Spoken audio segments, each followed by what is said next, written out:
11:59 at Radio Free America. This is Uncle Sam with music and the truth until dawn.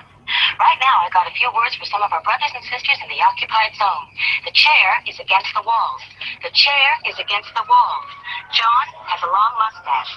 John has a long mustache. It's 12 o'clock, Americans. Another day closer. Right now, I got a few words for all of you out there on or behind the lines. This is your song. And welcome everybody to the Daily Gun Show. We come to you live every day at 7 p.m. Eastern. That's 4 Pacific for about an hour and 90 minutes each day. We do 3 gun-related topics, different topics throughout the week. We run it live on YouTube. Then we simulcast it over at gunchannels.com. We're watching the live feedback that's coming in from everybody that watches us live. We appreciate everybody that watches the show on a daily basis like this. It keeps the show interesting and gives us, somebody to have interactivity with. That's the whole point of the show. Every once in a while, we'll take the audio from it and we'll post it as a podcast over on iTunes. So we encourage anybody who's listening to the show now or in the future to give us some feedback. Let us know what platform you're on, where you live, and give us some thumbs up, subscribe to the channels, that kind of thing. Participation in those various platforms should help the show get recommended to more listeners. So we do appreciate that favor. We have 4 hosts. Everybody's here today. We got Bob jumping in from Canada. Thanks for joining. Hey, glad to be here. And we got Dano jumping in from Illinois. Yep, I'm back. Back home. Then we got Smeggy. I also think he's back home in Michigan. Thanks for joining. Hey, how's everyone doing today? And I'm down here in Arizona. So today is episode 358, technically. But I think maybe for the 3rd time ever, we missed a show yesterday. Just circumstances happened and everybody wasn't here, so we didn't do a show. And that was episode 357. And I want to apologize to our audience and to the caliber. It was very disrespectful. So we're going to rebrand today as episode 357 and continue forward. And Obama be damned. No matter what the laws are about numbering a podcast, we're going to say today is episode 357 anyway. So with that, we usually... Does that mean you're going to retitle the show? Yeah, it's episode 357. Because the show is 358 on the internet. But in our hearts, it's 357. That's right. Gotcha. All right, so... This show identifies as 357. Right. Not what it was born as, but that's what it identifies as. So before we dig into episode 357, we usually take a break at the beginning of the show, see if anything happened overnight, or in this case, everybody's kind of coming back together. So if anything interesting happened, now it's time to talk about it. What's so good? Kid Rock's running for Senate. Yahoo! Oh, goody. I'll probably be able to vote for him, right? I'm guessing he's running in Michigan. Yep. And boy, the Dems are running scared. I actually have absolutely no idea what his politics are, so I'm not going to say that I would vote for him. Oh, pro-NRA. One way or the other. Hey, baby. Is he? That's cool. I don't know, but I heard from D.B. Cooper that a vote for Kid Rock is really a vote for Celine Dion. You're throwing your vote away. Uh-oh. Well, that doesn't sound very good. Well, DB is quite the optimist when it comes to being proactive and voting and doing your civic duty. Yes, that's true. Wasn't he the one who was the most strident? Trump's not going to win. Trump's not going to win. Yep. That was him. All right, well, anybody else have anything exciting that they've been doing over the last 5 days or so? I have something kind of gun-related, other than, what I've been doing for the past week. I've been dying at work, but I met a couple guys from SIG last night. They were in town for work. They're from New Hampshire. It was interesting. What type of work were they in town for? I'm not 100% sure. You gonna be measuring flow for SIG now? Possibly. We'll see what happens. And the one dude's going to email me an official to-do list to make the mosquito not suck a whole bunch. Nice. That makes my dad happy.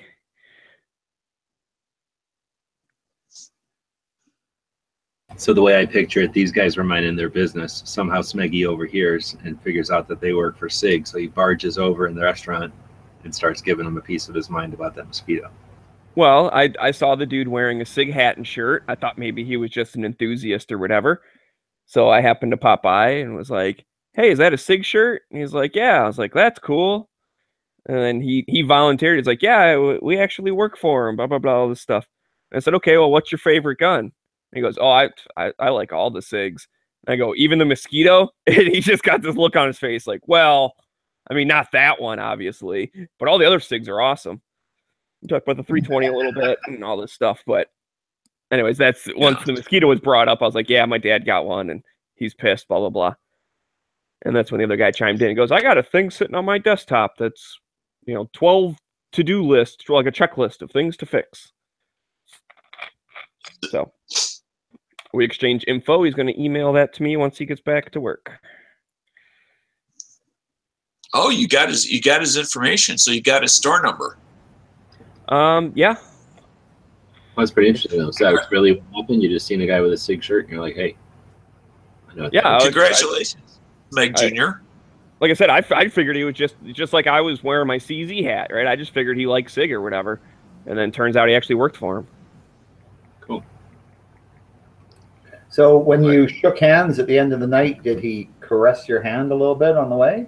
Oh, Jesus Christ, Bob, come on.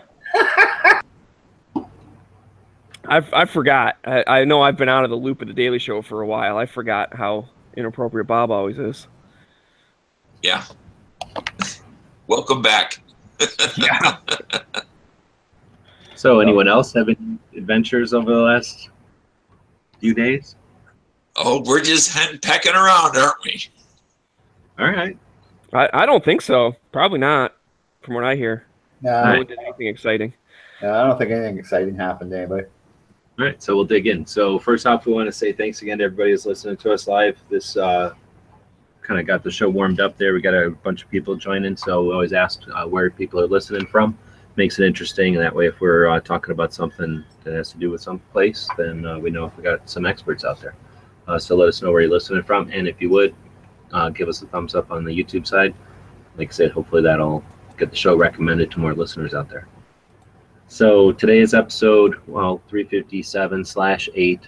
I don't remember what was supposed to be doing yesterday. It looks like yesterday we were going to be talking about Second Amendment issues, the updates on the Hearing Protection Act. So maybe we can sneak that in today. But today's Wednesday, we're going to be talking about entertainment, and the topic is World War II versus non-movies. Movies about Vietnam versus movies about World War II. Then we'll be doing good idea, bad idea, letting your neighbors know you are pro-gun or have guns in your house. And then everybody's here so we can do the hashtag Daily Gun Show Showdown over on Instagram. So if you've got pictures over on the Instagram that are worth adding to the showdown, then this is the time to go over there and add the hashtag Daily Gun Show to be part of the judging. Well, the time to add the hashtag is right when you post it. But yeah, you can sneak a couple in like Artisan Tony always likes to do. And we're known to be judgmental, so we can be judging. All right, so dig right into entertainment, or do we want to touch on the one that we missed yesterday with the Hearing Protection Act? Does anybody have any updates on it? Yeah, that's what I was going to ask. The way that was put in there is, did something happen recently? Like I said, I've been dead to the world basically, but I didn't hear anything. We just did it. We added it to the schedule so that we could talk about whatever's its progress is. It's not that we knew something and we're going to be talking about it or anything. So To the world based. I know I saw something on Gun Owners of America was talking about the shush along with reciprocity. No, they're calling it shush, SHUSH or something. And is that the one that included the conservation stuff, the hunting stuff, along with the lawful use and then the Hearing Protection Act? Well, that one was the share. Did they rename share to shush or something? There are like 3 or 4 different names for like 2 different bills. Yeah. So obviously we need to do something to help clear this up because it's getting to be annoying. So if we can't figure it out and keep track of it, then how is anybody else supposed to be doing it? So Right. that's something we can throw on our list of stuff to do here. But yeah, I just saw that through Instagram, I think from the Gun Owners of America had posted something about they were in Washington, posting some pictures from the steps there, saying they were going in, and then later on in the day saying it was another successful day. So whatever that means. Yeah, I guess, well, as for the original just Hearing Protection Act, that one is still, the last action was in February. It's in the subcommittee for counterterrorism and blah blah blah, something else. Moon is saying the HPA, share, and shush are all separate. So we need to Okay, yeah. do that then. Yeah, I'm looking up shush right now. I guess the difference with the shush is that it would take suppressors to just be accessories, whereas I know the Hearing Protection Act turns suppressors into firearms, but they're not NFA items. Right. But like they would still have serial numbers and all that stuff. Whereas I think the shush is probably a little bit more accurate, where it's just like if you have a muzzle brake or a flash hider or No a suppressor. 44-7 It's just a thing that goes on the end of your barrel. It's just a chunk of metal, right? I mean, well, since we don't know anything specifically about any of them other than they are three separate things now, let me ask this question. Just theoretically, is this the way to go? Have three different agendas or three different attacks? I know Tony, I think, was an advocate for the shotgun approach, having multiple. and kind of see which one gets traction, and then Yeah. So Senate Bill 1505 is part of shush. It was introduced in the Senate in 629. That's it. That's all. That's the only actions that have occurred. And the accompanying one, because they do that a lot too, right? They put something in both the House and the Senate, and like whichever one gets passed first goes over to the other side. So the House bill is 3139. So people can look that up and see where that's going. And we will update every second matters. Right. I think we should add shush on there.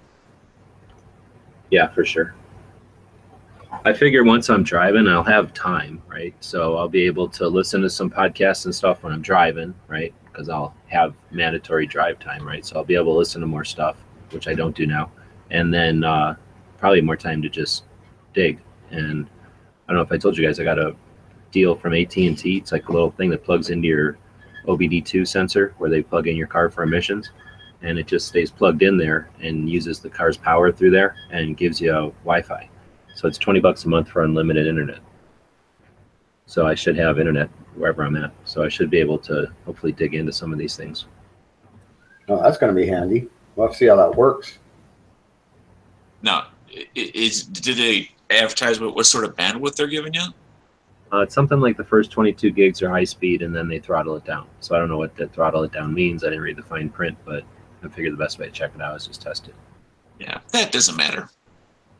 Well, if it's anything like what I get, $20 a month. So it was worth the gamble, I think.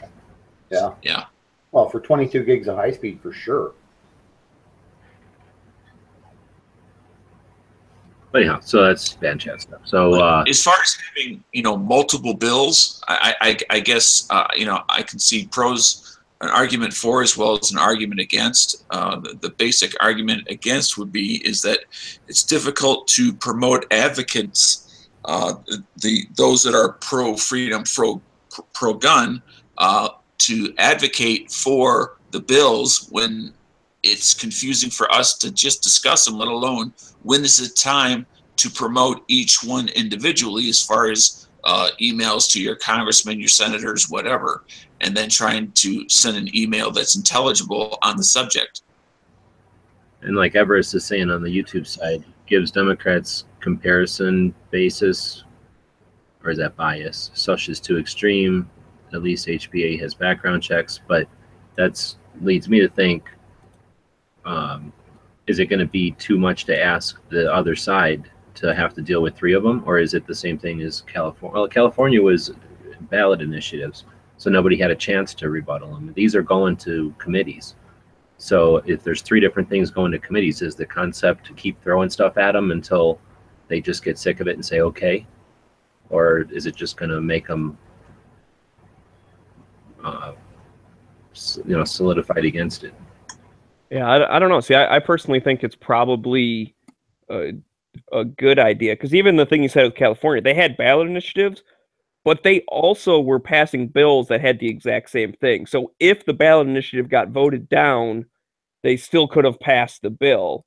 And then that's one of the things, is once the stuff went through, they had to kind of reconcile the two of them.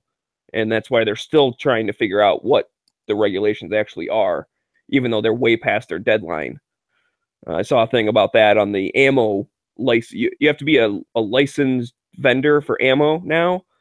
And you were supposed to be able to start, like, stores could register as of July 1st. That no system exists yet. So, that was going to take an effect January 1st. And I think now that's getting pushed back because they're not giving stores enough time to even, comply with their stupid laws that they made up anyways. So, but they use the shotgun effect, and it seems to work for their agenda, where they get to ban all sorts of crap.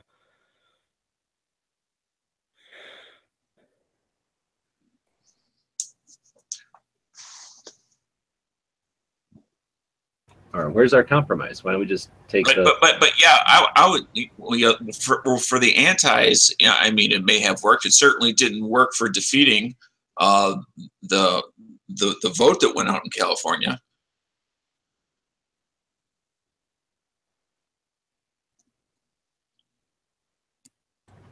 Well, it was ballot initiative, so that meant that more people had to sign in order to repeal them or something, or to challenge them. Different procedure, I guess, than standard bill going through committees. Right. I just think it adds to confusion, and when people aren't sure what they're either signing for or against, they tend not to do either.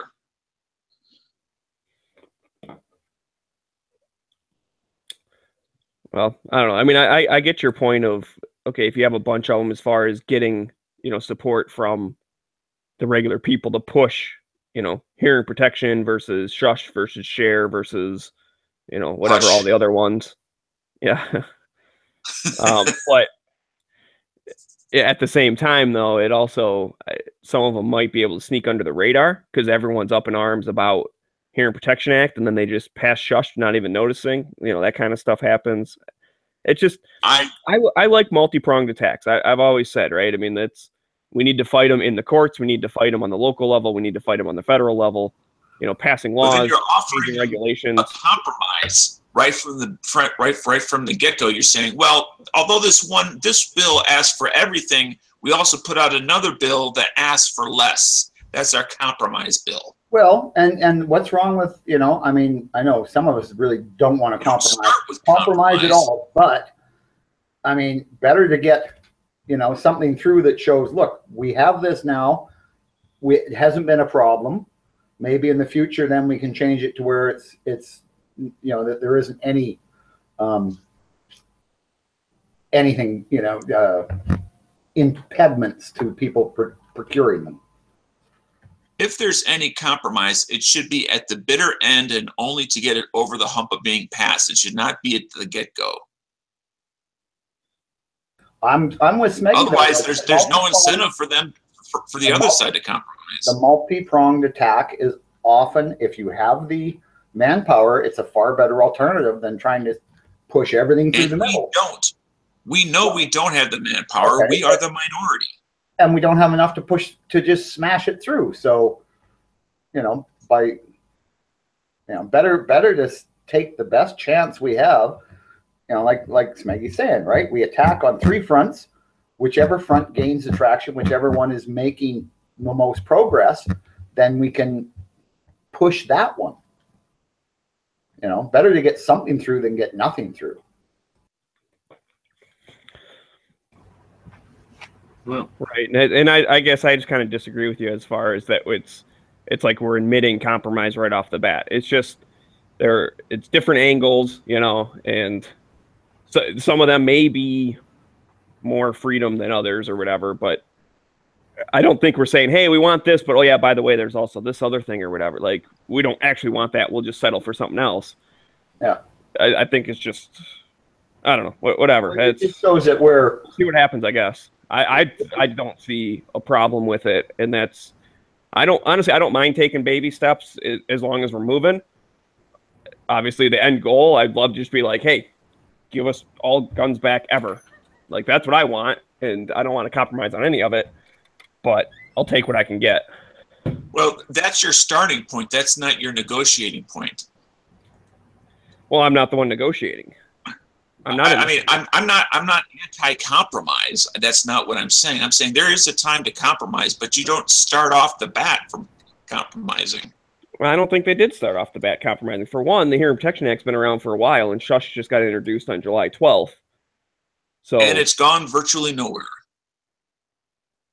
Yeah, in the past 5 days, it's gone nowhere. That's true.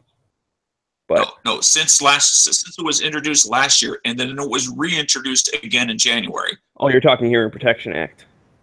Yes. So maybe that's why they're saying, well, we'll put something else through and see what happens. So the one with the conservation stuff in it, I guess, had been passed a long time ago, and they never pursued it because of Obama was in office. So that one's been around for a while too. But are you going to complain that they used strategy with it and they didn't push it through to get failed? Instead, they waited until they had a better chance. And I don't know if I agree with Smeggy on this with 3 things for the suppressors. I think I'd rather see 3 separate things. One going after 4473s or something. One going after the immunity or the legality or the whatever they call it for manufacturers, and then one going after the NFA. So that there's 3 things going. I'm okay with the shotgun approach there, but I think 3 things going after the same aspect or element, suppressors, is confusing. I don't think that's an advantage. I don't see it being an advantage.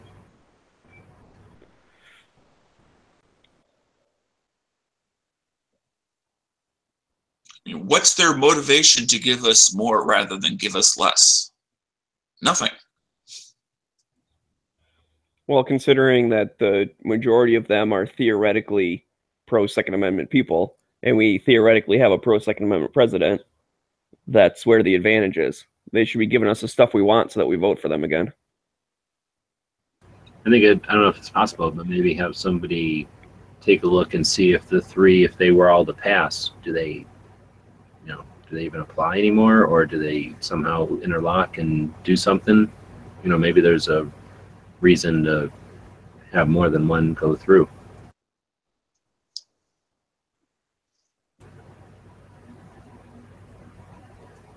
Well, anyway, I don't know how much more we're going to dig into this one. We're not experts on it, and we just really wanted to touch on it. We're seeing some comments coming in though, so we appreciate that.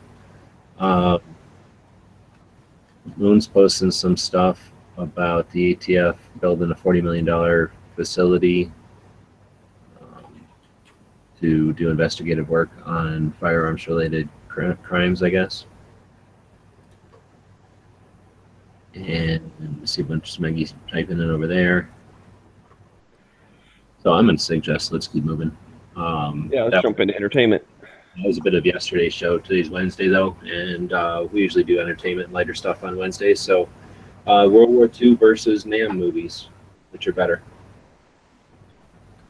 Or how are we saying versus? I don't know. How are we taking this one? Which are better? Which are there more of? Which are more Well, Vietnam movies are going to have the advantage of the advances in cinematography.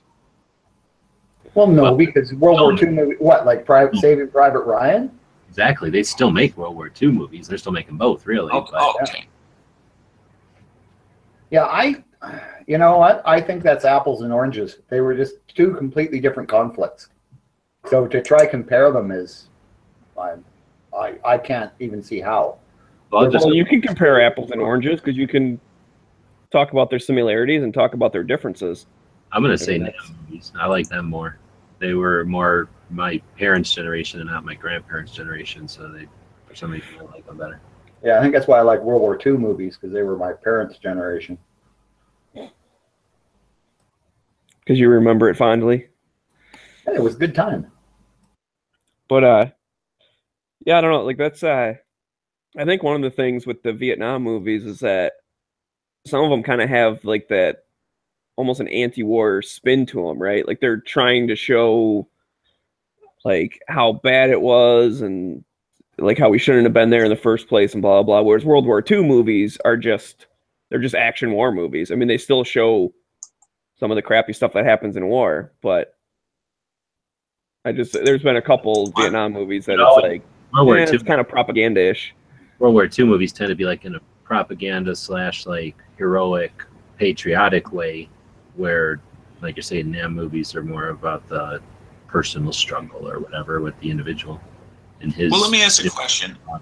I only remember one clearly anti-war movie, and that was Born on the 4th of July. Are there other movies that come to your mind that were clearly anti-war? MASH, Platoon. MASH was a movie. You think? Yeah, but MASH was Korea. Platoon was anti-war. I thought it was anti-Vietnam. All those movies are anti-war, aren't they? Well, yeah, most Vietnam movies are kind of anti. They're kind of like we shouldn't have been there because it's really hard to justify like the spread of communism and all that. Because I guess the various times I've seen Platoon, I've always viewed it as it's more a story about the individuals and their personal psychology and the impact that war has on individuals, not necessarily that specific war. That's just where it was placed. That was the setting.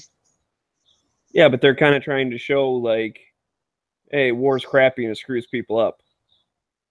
I think Apocalypse Now was anti-Vietnam War. Because by the end of that movie, the dude's like, dude, we shouldn't even be here. What the hell's going on? This guy went crazy, blah, blah, blah. They're like villages and all that stuff.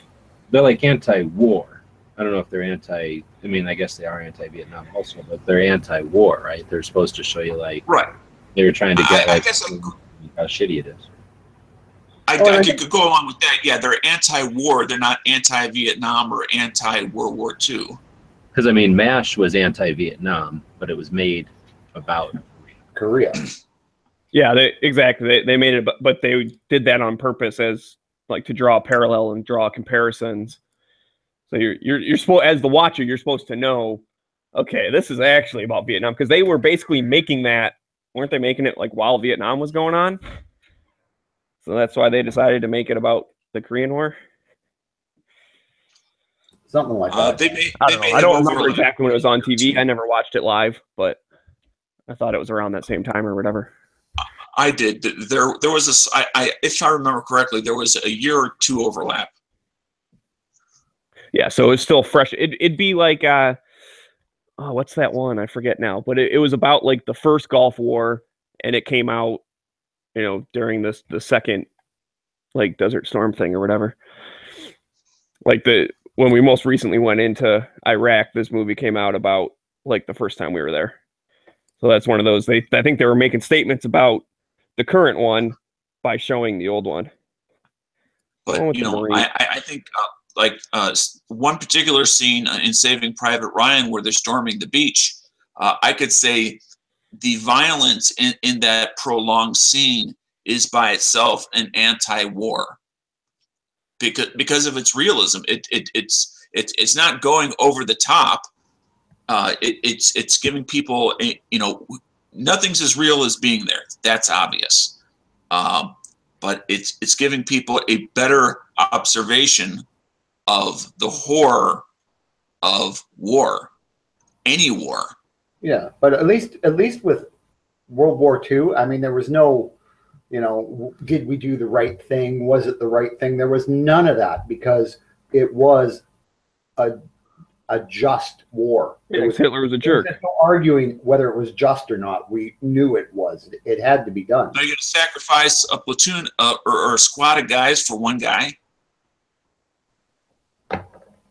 Sure they are, because they're going to look at this mother who's about to lose all her children. Okay. After that happened the first time on that ship, they just decided that that was just such an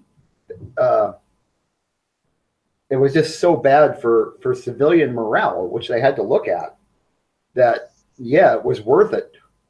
I mean, to the guys who got sent out to do it, was it worth it? I don't know. That's kind of up to them. But I mean, as far as the whole issue of the war and keeping civilian morale up, it was something that had to be done.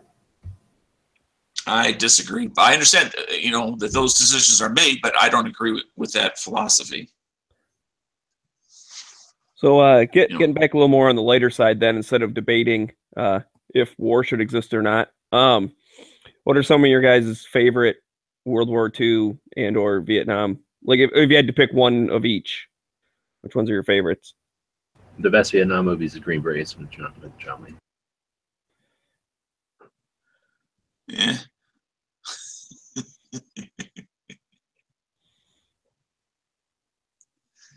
Vietnam, I'm going to say The Odd Angry Shot, even though that's one most people don't know.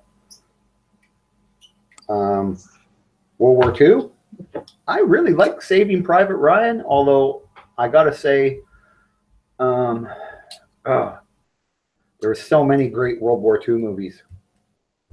It's just hard to pick a favorite. Damn. I don't know. Longest Day, maybe? My favorite is Band of Brothers. My least favorite is Saving Private Ryan for the reasons stated. Well, was Band of Brothers a movie or was that a miniseries, though? It was both a miniseries and a movie. Okay. Why didn't you like it? No, I like Band of Brothers. I did not like Saving Private Ryan. Oh, because a bunch of dudes got killed to save a guy? Yeah, it makes no logical sense to me. I mean, I understand the mother's perspective. I get that, but it makes no military sense. It makes no logic sense. I don't think anybody said, go die so that this guy can live. I think that happened, but I don't think anybody decided this is more valuable than all that, and let's make it happen. When you send people behind enemy lines, they're more likely than not to not return. Or there's a high probability they may not return. Well, they weren't actually going behind enemy lines. They were actually going to go meet up with paratroopers that were behind enemy lines. So what they did had to do a penetration. They were meeting up. And if they, you got to remember, if they hadn't met up with those paratroopers and added their firepower and Tom Hanks' just smartness and leadership, they wouldn't have been able to hold that German attack and keep that bridge. Now, you know that's a fictional story. Yeah, I know, but it's still a story. Okay, well, but you're saying it's as if it's based off of an actual story. It's not. No, I'm just saying that if that hadn't happened, they wouldn't have been able to, that they wouldn't have saved the day in the movie if they hadn't been sent back. Now, obviously, like, were there actually a platoon sent back to get one guy?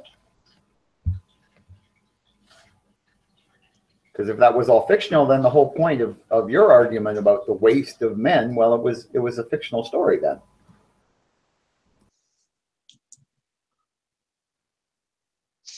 Well, you're definitely allowed to not like a fictional story. I mean, that's a freaking made-up plot, so you can definitely not like that, right?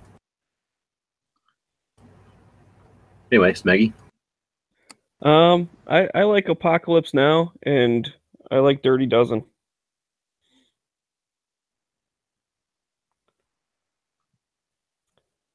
I also like The Great Escape, but wasn't that World War I? I think it was. No, that was World War II. Oh, was it? And I like that one too. Because that was the one where they had the motorcycle, right? Yeah. Yeah, although that part was kind of fictional, but the actual escape tunnels were real. And there were quite a few Canadians involved in that escape. Oh, here we go. I'm just saying. Wait a minute, you're saying Canadians are good at making tunnels? Yeah. Yeah, how do you think they come into America and steal all of our your dogs, our freedoms? I feel like we should put a call out there, like urge all the people on the northern border to, like, just every once in a while stick a pitchfork in the ground. Just make sure. Just Don't make it easy for them. Well, you see, that would be good because actually right now we've got the problem with we keep running into all these immigrants that are trying to sneak into Canada from the U.S. now.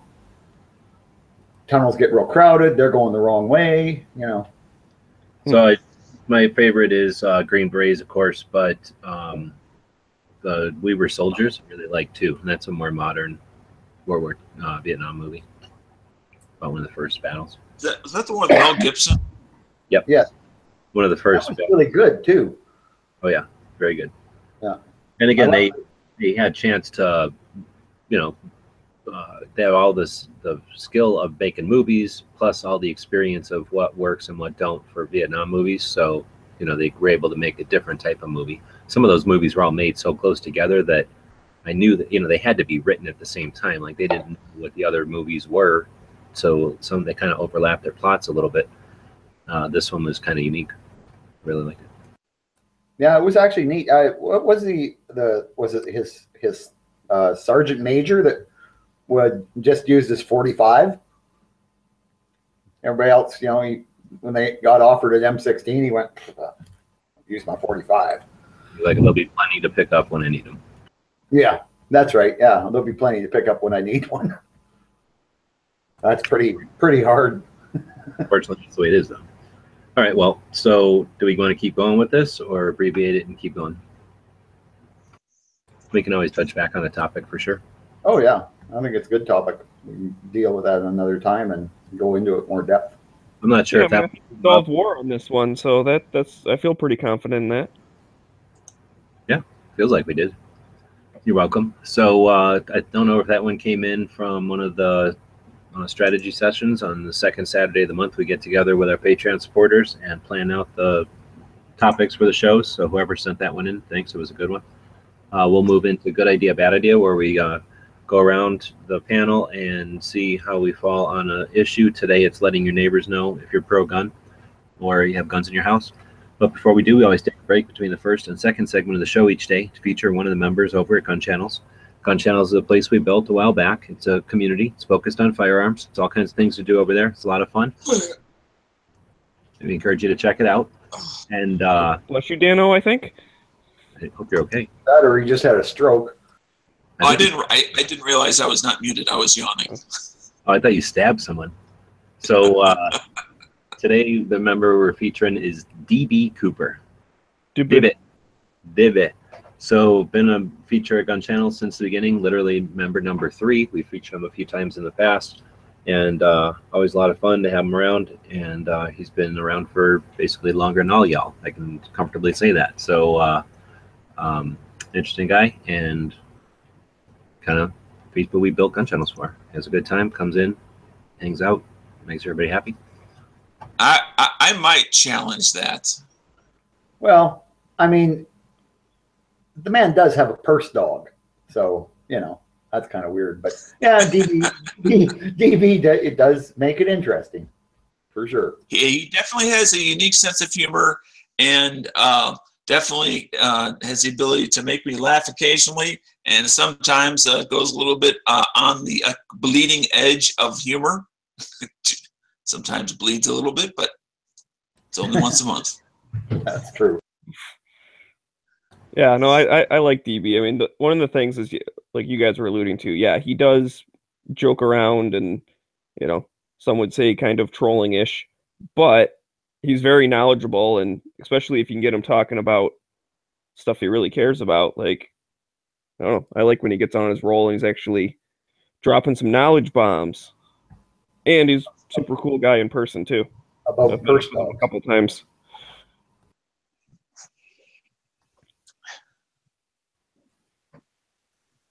And he's just like that in real life, too, in case everyone thinks he puts on an act for the internet. No, he's like that in real life. Yes, he does. He does carry a purse dog around, yeah. Yeah, but he doesn't have a purse, so, you know. Well, no, he put little tiny handles dog. on, right? They're those little dogs you can put a handle on and just carry around like luggage. Yeah, but he doesn't do that. Sure he does. I don't think those dogs can walk as fast as a human. He has a delicate little leash that he carries around. So, all right, so we're going to go on to the good idea, bad idea.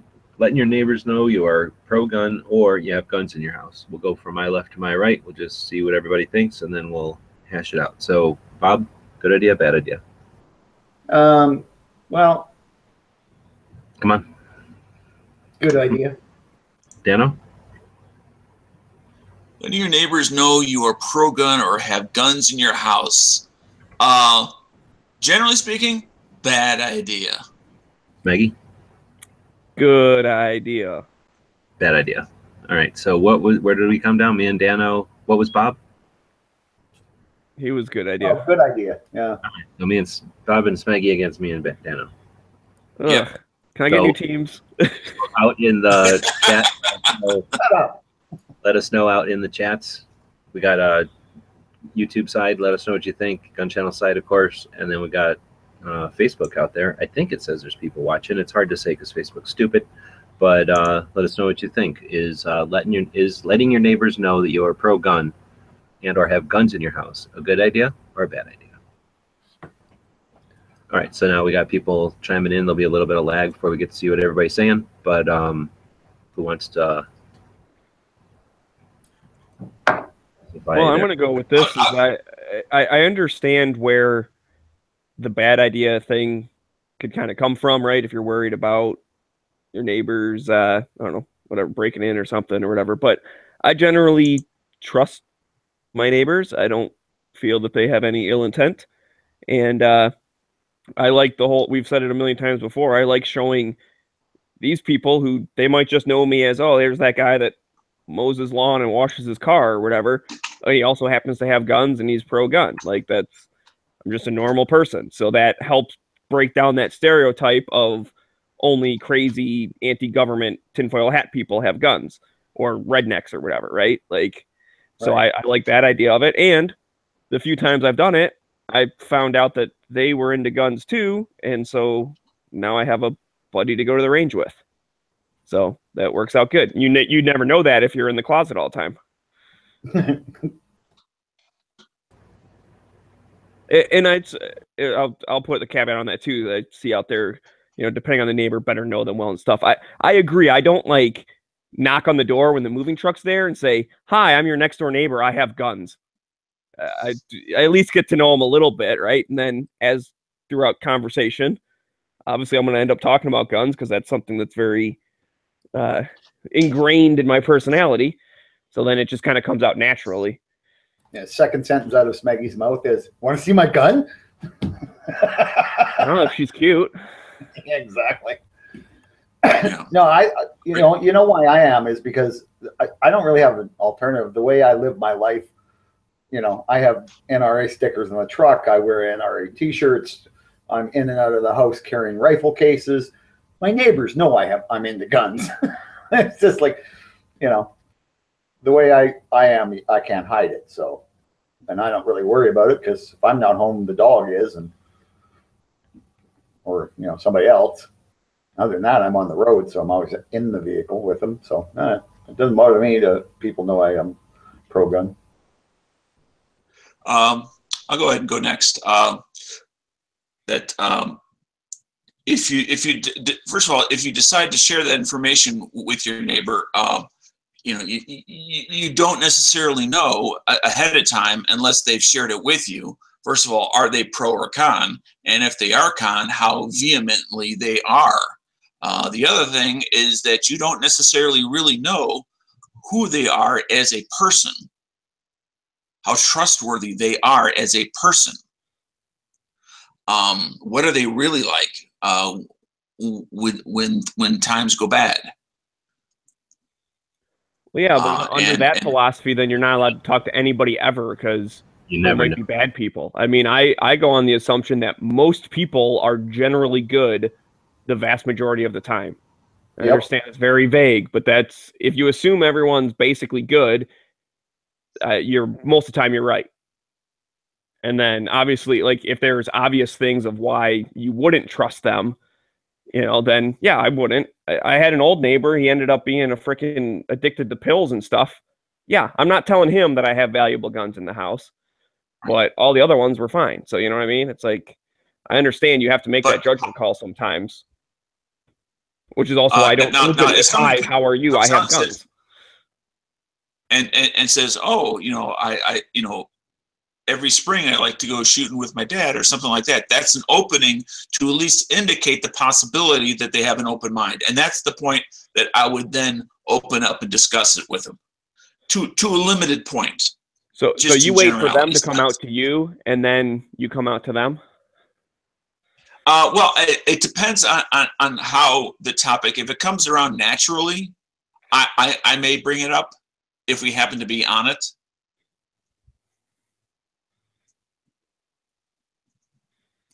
Well, yeah, and I would agree with that. I think most conversations just kind of develop naturally. Like I said, I'm not forcing it in there. I'm not going out of my way to do it, but I'm also not ashamed or hiding it any. So yeah, it's not like if we're talking, or even just like, we like wave in the driveway kind of thing. If they're like, oh, how was your weekend? I'd be like, oh, pretty good. I went up north with my buddies and shot a bunch. Like it's just, I guess that's just the way I am. Yeah. And maybe loose lips sink ships, but whatever. Well, it's not like we're go and give our neighbors a list of the firearms we have in our home, right? But letting them know that you're a gun owner. So what? I mean, it's your right. Just because they know you have guns doesn't mean they know that you have valuable guns. I mean, they know you have a TV if they see you. Unless they want or need them. Well, yeah, but what if they want or need your TV? Then they're going to find your guns, probably. Yeah, so, but everybody has. Most people have a TV. Most people do not necessarily have multiple firearms. Who's saying you haven't given them a list? You've just let them know that you're into firearms.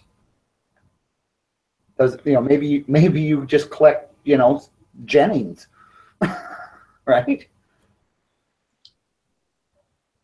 In regards to personal security or information, it's one. You're talking about a long-term commitment to having personal information out there for as many years or decades as you live there. Once it's out, it's out. And then whoever they talk about it with, and then they talk about it with, and they scheme about what with, and they need money. And I don't see any operational security reason to do it, unless, like you say, there's an opportunity where you see them carrying a bunch of gun stuff in or something, or it turns out to be a good friend of yours or something. But yeah, I can't see any reason why you'd want to make a big thing about it. There's just too much. I mean, you don't tell them what your bank account is. You don't go around telling everybody how much money you got, or how many cars you got, or how many guitars you have. Well, I do. I'm gonna start telling them about. Well, Bob has all his cars out in the front yard, so they know how many cars he's got. But no, but they don't really, because Bob has cars stashed all across Canada. We learned a while back. Well, yeah, but nobody's going to steal them because they're all up on blocks. Basically, branded people with body damage and bad engines, but otherwise they're basically branded. Yeah. Other than that. So I'm a little interested in. It's been mentioned a couple times now, of saying they wouldn't want to get swatted. That's where someone like calls in a fake threat to the police or whatever, and then the cops come rushing in. I know it happens a lot with like video games. People do it on purpose, like when they're playing video games live, and then the cops bust in and like arrest some little kid or whatever. So I'm just curious: you really think that's something that's going to happen? That your neighbor's going to call in on you because they don't like you or something? I wouldn't disregard it because you're thinking that an adult would, but a little kid who's going to sleep over and they got no consequences. They don't understand responsibility. You weren't a dumb little kid doing stupid stuff. That's a thing now.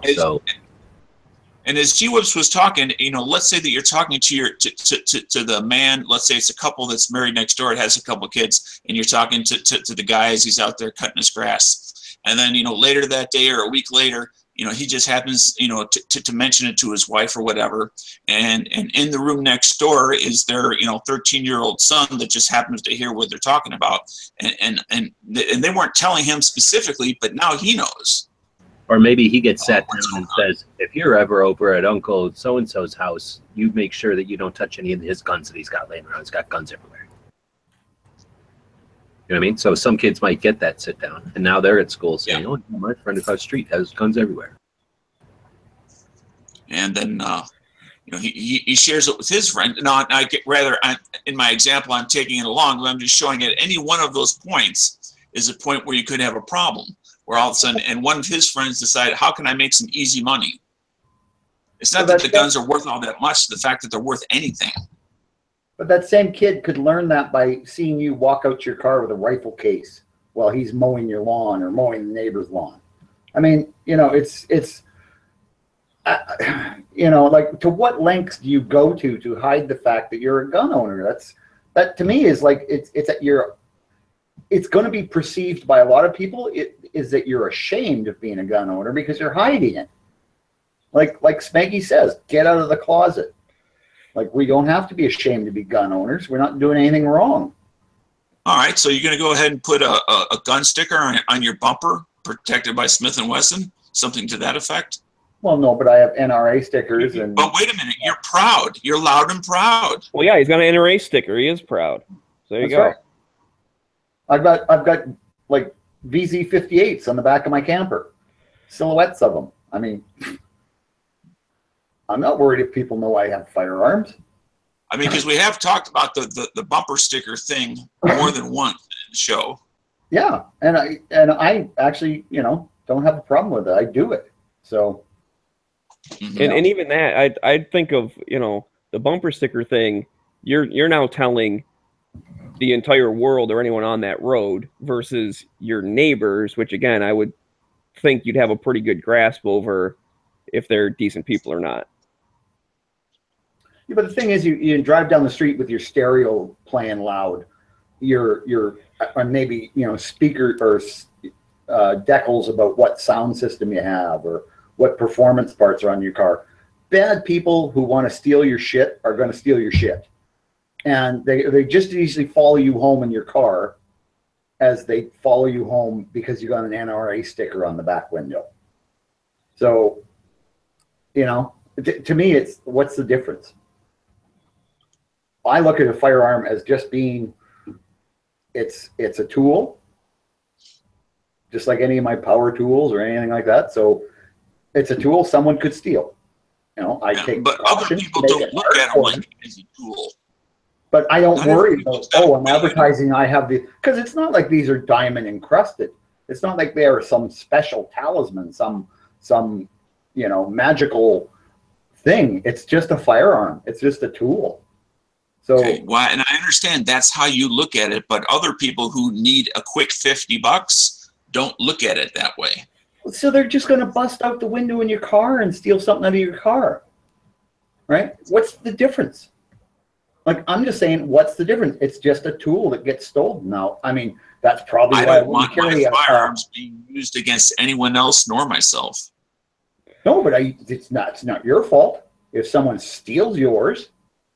I mean, if somebody steals your hammer out of the back of your truck or something and then uses it to murder someone, are you to blame? I mean, to me, it's just, it's irrelevant.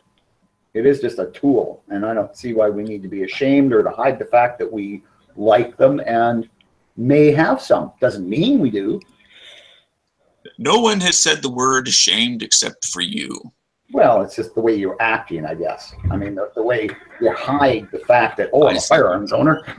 And responsible with the tools that you have. Like I say, Dana, what one is different than your hammer in the eyes of other people, like people who have drug addictions, who need to get that quick fix. Right. So why would they steal a gun when it's easier for them just to steal your stereo or your TV? They'll go for what's most portable and the most value. And it's going to be far easier for them. Yeah, and last time I checked, the giant gun safe isn't very portable. Yeah, exactly. Is it going to be easier for them to grab the TV and run out and take that to a pawn shop and get their quick $50? Or is it going to be easier for them to break in your gun safe? Okay. So, Bob, what are you using for a safe these days? I've got a Sentry Security, but where mine is, Here we go. Yeah, where mine is, it's still going to slow them down. And where it is it's just not real accessible. Any strangers even in the area are going to get called out by the dogs and then probably shot for trespassing.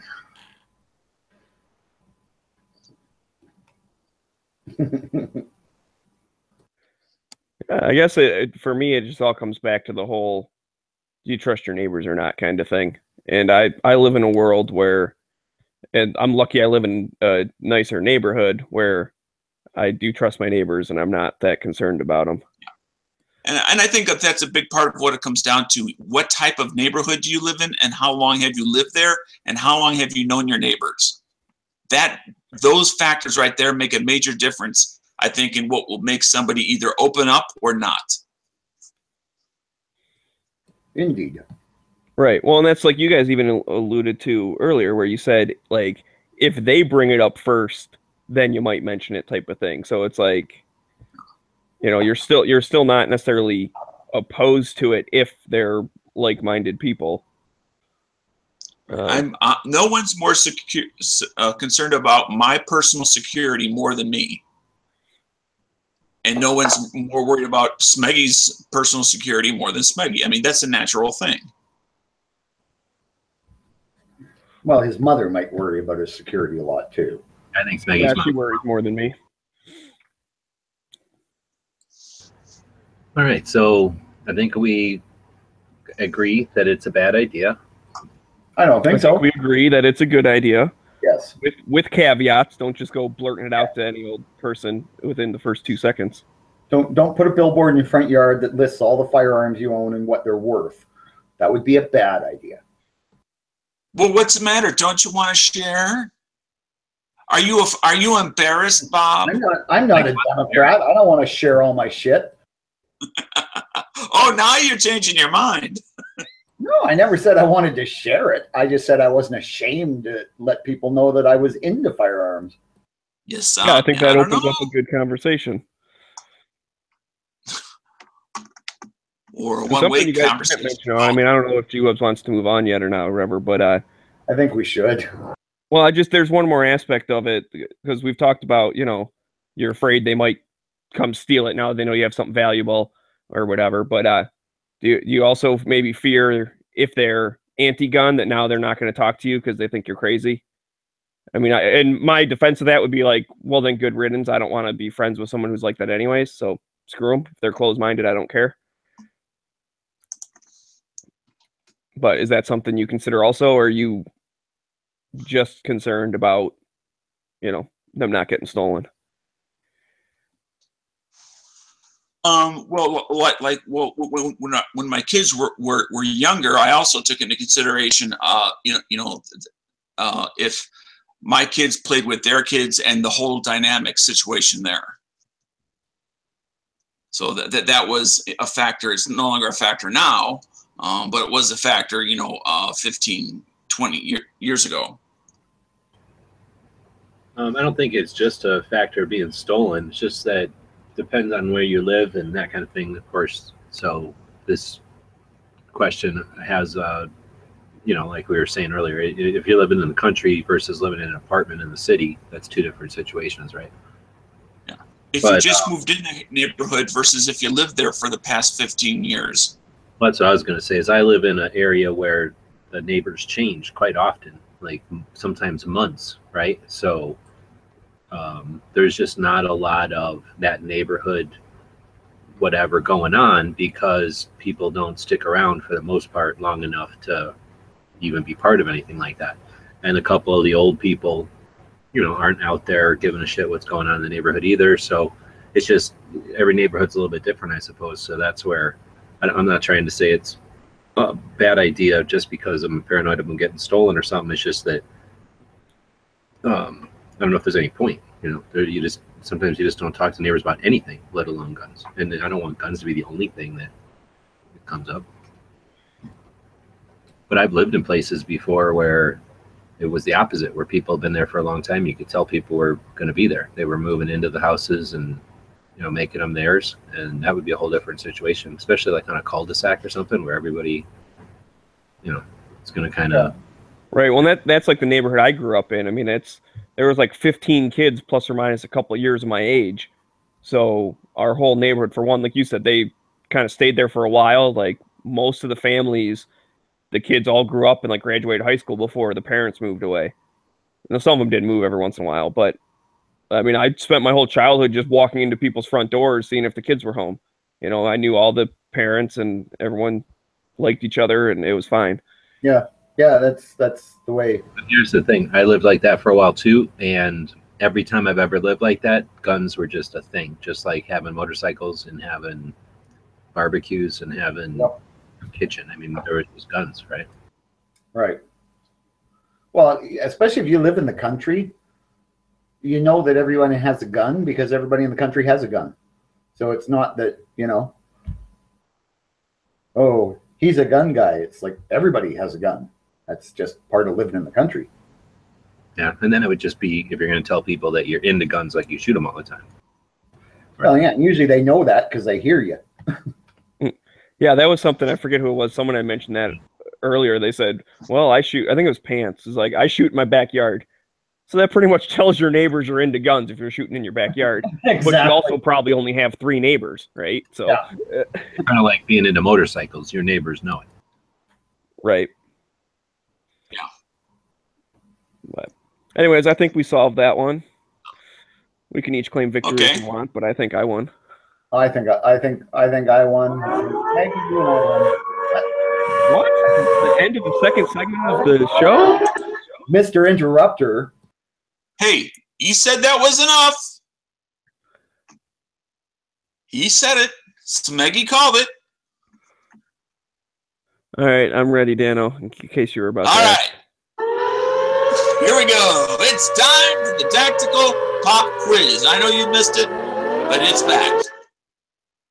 So here we are. So those of you over on YouTube and those of you over on gun channels, limber up your fingers, put your cursor down on the text box, and get ready. Smeggy has already told me he is ready. So we shall continue on. Today's question was sent in by CycleCamp, so thank you very much for sending that in, CycleCamp. And if you would like to help out the Tactical Pop Quiz of the Day, if you could please send an email to dailygunshow@gmail.com, subject Pop Quiz, and then just put in your questions and your answers and a reference to the answer. I would appreciate it greatly. That's what keep this quiz going. Without those questions, we would have run dry long ago. So please consider sending in your questions and answers to dailygunshow@gmail.com. So, okay, today's question is as follows, and I shall read it twice. The bullet used in the 7.7 millimeter Japanese rimless cartridge is the same as what other popular cartridge? The bullet used in the 7.7 millimeter Japanese rimless cartridge is the same as what other popular cartridge?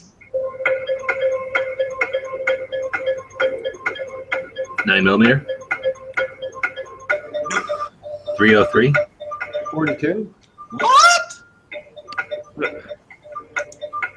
Who came up with 303? Angry American on the YouTube side.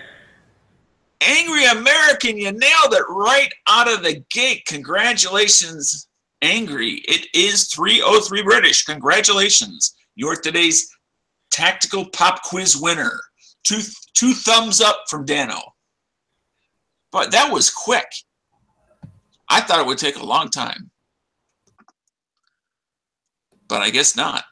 Angry's Maybe pretty... they're sharing questions and answers with each other and not telling me. So, Smeg, you're back here. Why don't you do the honors for today? Oh yeah. Sorry, I was addressing something else. I completely forgot about that. Yep. Angry American for getting that right answer. That makes you the tactical hot shot of the day. Excellent. I don't know. I didn't think it was that good. Oh, Bob, you're just jealous.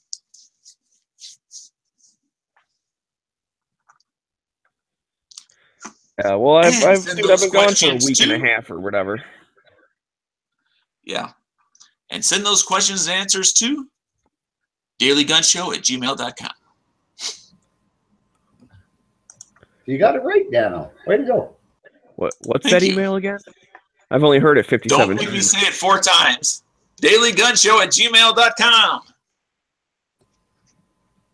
What do you want me to say? Daily Gun Channels? Well, you haven't said that for a couple days now. Of course, you weren't here. Yeah. You know, that does help. Not being here helps a lot. dailygunchannels@gwebs.com. Yep. That's where I'm sending all my emails. Have you been getting them? No. Oh, that's why I'm not winning the pop quiz. Dang it. I've been sending all my answers in via email.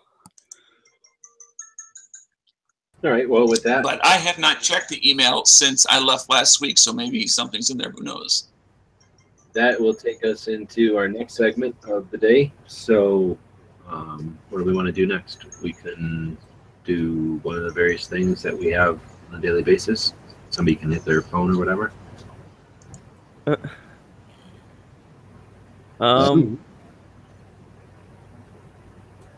was just looking to see if we had a gun shop of the day, because I was going to volunteer that one that I went to last week. Let's do that. So Smeggy's been out on the road as well as Dano. So I know Dano has a bunch of gun shops, and Smeggy probably has a whole bunch saved up. So what's our gun shop of the day? The gun shop of the day is in, what was it, Wabash, Indiana, and it is called Bass and Bucks Hunting and Archery Pro Shop. So, sorry, I was trying to pull up my Instagram to screen share. I took a bunch of pictures on the old Instagrams there. Crap, I'm not logged into my computer. That's annoying. All right, it'll be a few minutes. But anyways, it's a pretty cool shop. I mean, it's out like in the middle of nowhere. You gotta drive through all these like, 1.5 lane roads and whatnot, and going through cornfields and everything. But it's pretty cool. You get there, and it has an archery range as well as a firearm range outdoors, and then they also have an archery range indoors that has the little like animals and stuff that you shoot. And yeah, they had a lot of stuff. I mean, it was actually a pretty big shop. When you first walk in to the gun shop part, what was that?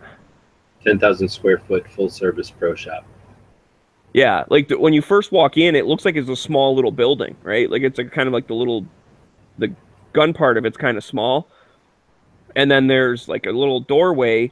You go into this other room that has a bunch of like bait and stuff, or what do you call it? Like feed for different, growing antlers and whatever. Like a lot of hunting crate stuff. And then you go out into the archery thing, which is like a huge warehouse looking thing.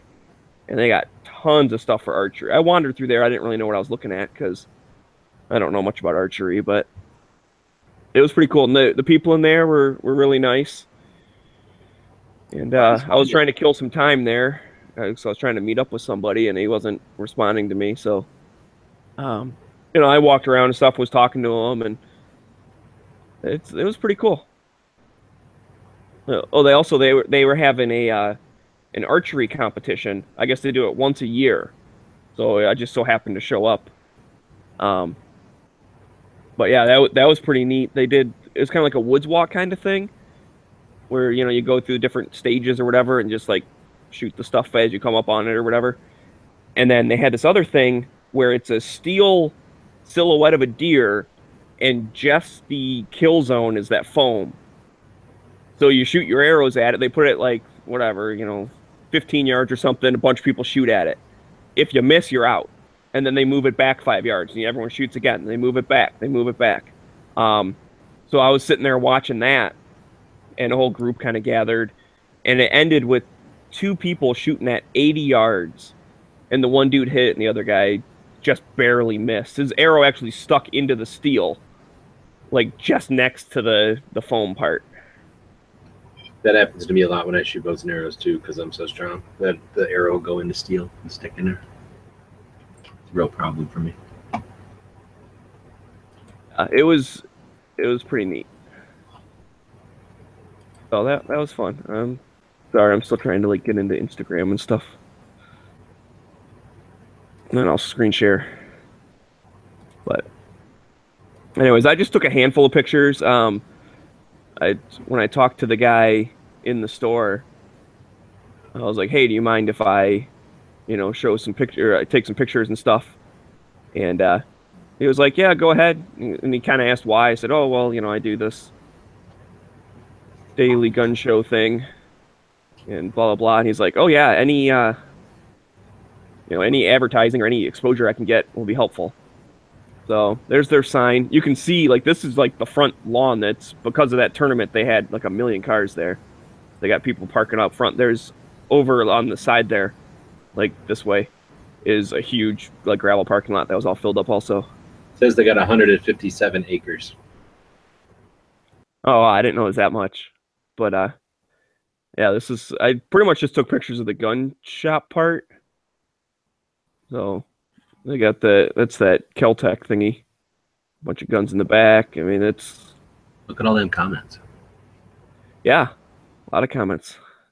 Oh, that's on YouTube. I thought that was on your Instagram. You're faking it. Oh. And then they got this SIG display thing that kind of stands out. So you got some pistols and different... I saw SIG something things. like that in Yuma. It was pretty impressive to have them all like behind glass. It's annoying because you got to call people over to see guns, but it is kind of impressive to see that. Yeah, this is like this whole area. Like there's another thing of cases that's over to the left. So this whole area is like the little SIG area. They got some targets and stuff too. So like I said, I didn't take any picture of the archery thing just because there were so many people walking around. Like they were registering for the tournament and doing. I don't really like getting people in my pictures if I'm taking pictures, especially if I don't know them. I don't necessarily want to put people's faces out there on the internet. But so you shout at them across the gun shop, "Hey, get out of my picture!" Yes, don't you know who I am? Actually, I always look to try to get the ladies in the pictures because it really adds to the the whole shot. Right, and see, I'm not a creeper, so It's not I don't creepy. do that. I'm taking pictures. I already asked to and everything, so it's not like I'm being creepy. I'm just, Yeah, sure. it happens that this woman has her back to me just at the moment or something. Yeah, how can Bob ruin it so easy? But anyway, so if you're in the middle of cornfields in Indiana, go check out Bass and Bucks. I can't believe you actually have to drive through a cornfield. I mean, that must plug the rat up on the car. Yeah, well, that's how they do it in Indiana, Isn't everything in Indiana through a cornfield? Yes. On the other side of a cornfield, basically. Indiana is like the improved Illinois. Otherwise, they're identical. Improved? How's it improved? They have actually freedom in Indiana, which in Illinois you don't have. They're not busted ass broke like Indiana or like Illinois is, and it's flat ass nothing but corn and soybean through the entire state, just like Illinois. I can attest to that. All right, so that was the gun shop. Thanks. We try to feature a new gun shop every single day, and since we've all been out on the road, it'll be even more interesting. We'll talk about new shops like this all the time. So if you've got gun shops, let us know. We're always interested. You can email them to us at dailygunshow@gmail.com. If you're at a gun shop, remember you got a camera in your pocket. If you've got a phone, you've got a camera. Ask if it's okay to take a couple of pictures, share them with the internet. Almost always they'll say yes. Take some pictures, share them on Instagram, gun channels, Facebook, YouTube, and wherever it is you post them, send us a link, and we'll be happy to help spread the word and give that shop some attention and say thanks to you in the process. And just an amendment to that, I thought of this a little bit ago, and I think I told you guys about it, so I hope I'm not jumping the gun here. But if you're taking pictures of the shop or whatever, use hashtag #DailyGunShop. And that way we can just pull up the hashtag and see a bunch of cool stuff. So hopefully that catches on. So obviously you're going to use Daily Gun Show as your hashtag so that you can be featured on the show. But you should also use hashtag #DailyGunShop when you're taking pictures of the shop. That's great. Yeah, I just think it's a cool way to organize. And then that way, too, once we have millions of people all over the world taking pictures of shops, that hashtag becomes a resource that like everyone will just go look at all the time. It'll become super popular.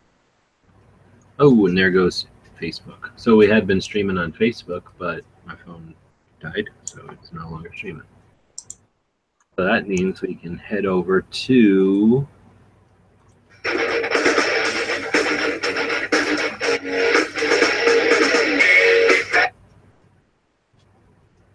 that was definitely not copyrightable. We can head over to the hashtag daily Nor entertainable show.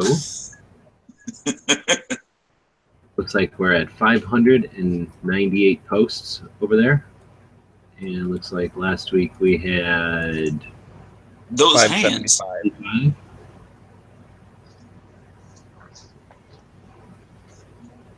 Why does Dano hate Hashi's hands? Why do they keep showing up? Because they're in the most channel on dude. Instagram Like, you know how that promotes our show. She's the largest channel on Instagram that promotes our show. Okay, so what does that have to do with why do this her one photo of her one hand keep showing up? Top posts. Top 2,100, 2,168, 47. 2,000 top posts. Not scientific. He's the biggest the top post, so it gets show. Yeah. It gets more posts, Dano. That's why it's always at the top. It's from like a month ago. Oh my goodness. 598. And we were at 575. So what's that, about 23? If I've done the math correctly. So what is this? 3. So what are we going down? About 7? Somewhere around here.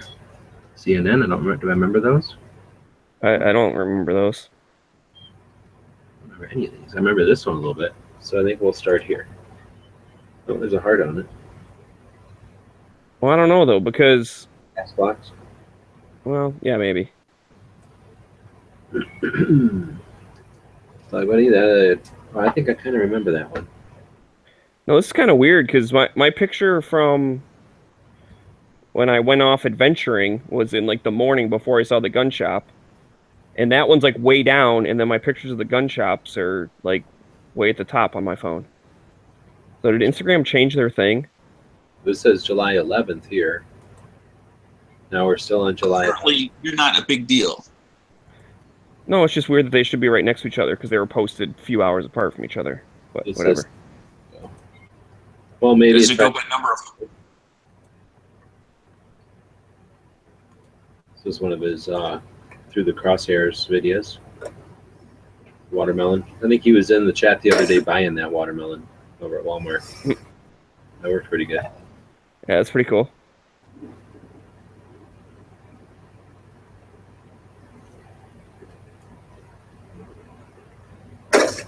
Oh yeah, that works pretty good. Yeah, that's slick. So I wonder how he does this. I mean, he's like hold his phone up on the back of the scope or something. That would be pretty tough because he's moving everything around. Yeah, no, it's I think there's a holder that holds the phone on the back of the scope, and then you look at the screen on the phone. I was thinking take one of them headbands that's made out of the same material as like a sock, and then put that around your head, and then put your phone up on that, and then shoot your gun normally. We'll never know. We'll have to ask him tonight. He's in the chats quite often. We had a really good chat last night. There's Moon in his skull lower. Oh, that's kind of cool. Got Chris out there. How come I got hearts on some of these? Have you guys been sneaking in and clicking on these things? There's another one. This almost looks like Red Dawn. Except for these maps. It's Clover Tack wearing that gun from that wedding. Oh, right on. Daughter seems a little young to get married, but it's not for us to judge. But at least that answered last week's gun of the day as you know, what gun do you wear to a wedding? Yeah, it was Taurus 1911, I think. Yeah. Then what we got here? I like that one. Yeah, there's not very many of these out there. I wasn't gonna sell these, and then we ran out, so I started selling. So that's what happens. That's like plans. So then, Let's see if we can start with that one right there. What are those? What are those little tiny cans up right there? Soup? There's one. Coke. Those are Coke cans? Why do they look so like short and stubby? Well, maybe they're those half-size cans. That shouldn't exist. Haven't you guys seen those half-size cans? No. In case you want a sip of pop. I mean, come on. There's like a 2 liters or nothing. can. Yeah, I mean, like a lot of times I wouldn't drink more than that much pop at one go. Whatever. When you're sleeping. No.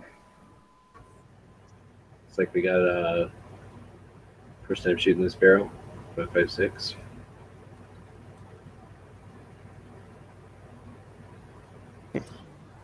Another one shooting the new barrel. What do you think of that stock like that big stock? I don't think it looks bad. What's that thing sticking back on the recoil tube? Yeah, on top there. I don't know. Something like a cheek riser, maybe? You think it's like squishy kind of or something? I don't know. Is he out there? We'll have to ask him. I'm not sure what that is.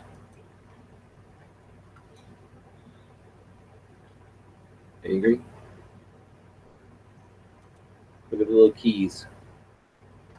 Yeah, those are very important. Steadily.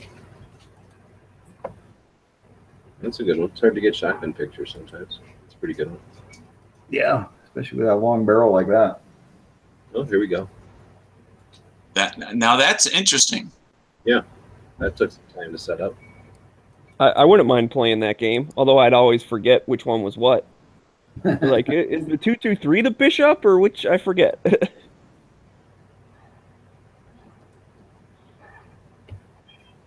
There's Hashi.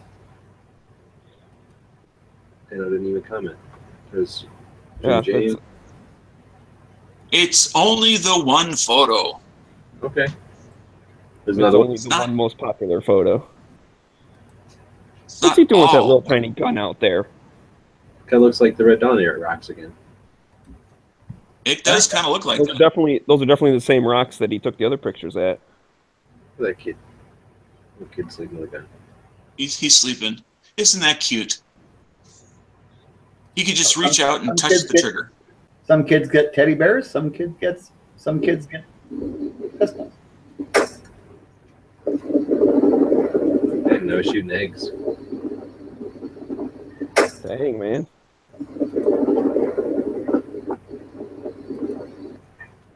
Who's got a hashtag 100 yards? My goodness. And this is Bob's. Yeah, love we're into popular now. You should see it now. I pressure washed it for 2 days. Except you don't have the technology of taking a picture. I did too. I did a video today. I just haven't uploaded it. All right, so this is a tougher one today. Got a lot from Chris. Got some from Steadley. Got a bunch from Hogbody. Who did the chessboard? Early watch. That was Steadley. Daniel's going for the artistic. I'm actually going to go for that one too. Uh-oh. Let me see here. Dang it. Much as I like the one of the shooting through the camera, yeah, I think I'm going to have to go for the artistic one. Unless I can vote for Hashi's hand again.